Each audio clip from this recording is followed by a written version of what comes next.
ये है भूला ताल का पुल और ये यहाँ का नाम रखा गया है भूला एंड भूली सिस्टर एंड ब्रदर।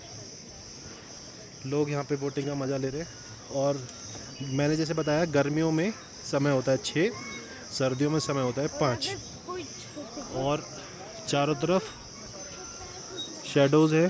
सनसेट होने ही वाला है, बहुत ही कम टाइम रह गया है और हम यहाँ से सीधा निकलेंगे सनसेट पॉइंट की तरफ। हमारे साथ मेरे friends mister Kuldeep, mister Ajay